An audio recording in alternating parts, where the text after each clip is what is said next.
हाय मैत्रिणींनो, कशा आहात तुम्ही? मजेतच असणार, मी सुद्धा मजेतच आहे.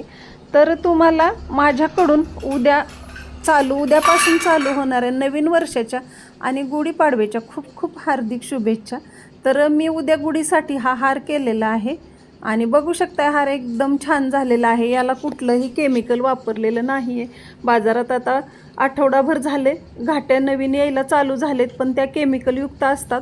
त्यामुळे तुमच्या घरात लहान मुलं असतील, गुढीला पाहिजे असेल, मोठ्यांना पाहिजे असेल तर घरी तुम्ही घाटी बनवत जावा आणि तीसुद्धा ही रेसिपी बघून अचूक प्रमाणात आणि अतिशय साधी सोपी अशी ही रेसिपी आहे.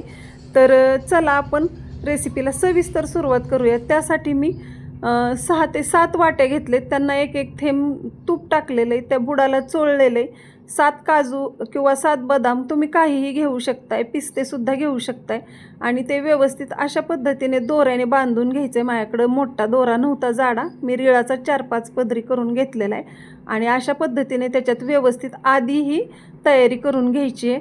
नंतर एक कढई घेऊन त्याच्यात शीग लावून 1 कप साखर आणि अर्धा कप पाणी घेतलेलं आहे. नंतर अजून अर्धा कप साखर आणि पाव कप पाणी घेतलेलं आहे. आता हे व्यवस्थित बारीक गॅसवरतीच हलवत राहायचे. मोठा केला तर कडेने करपते, त्यामुळं व्यवस्थित हलवत राहायचे.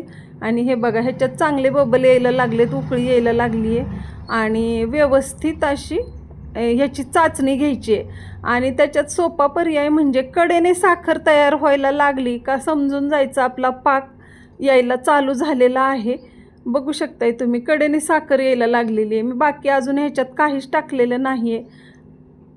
तर हे एकदम थिक व्हायला लागले तरीसुद्धा आपण एकदा चेक करून बघायचे.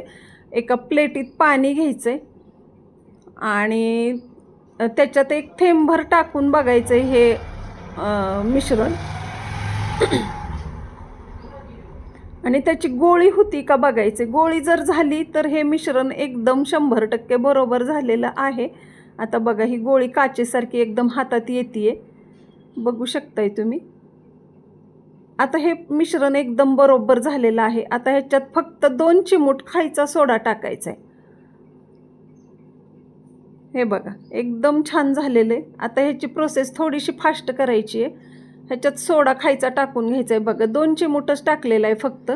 ह्याने काय होतं की घाटी आपली कडक होत नाही. तसं तर तुम्ही तूप घातलं तरीसुद्धा चालेल, पण मी सोडाच टाकलेला आहे, तूप नाही घातलेलं. तूप घातल्यानंतर तर अजून मऊ होते.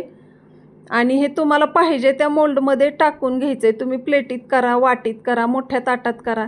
हे सर्व मिश्रण त्याच्यात टाकून घ्यायचं आहे आणि अगदी 5 मिनिटे ठेवायचे. तर हे टाकून झालेलं आहे आणि 5 मिनिटांनी बघू शकताय तुम्ही, हे लगेच निघायला चालू झालेलं आहे.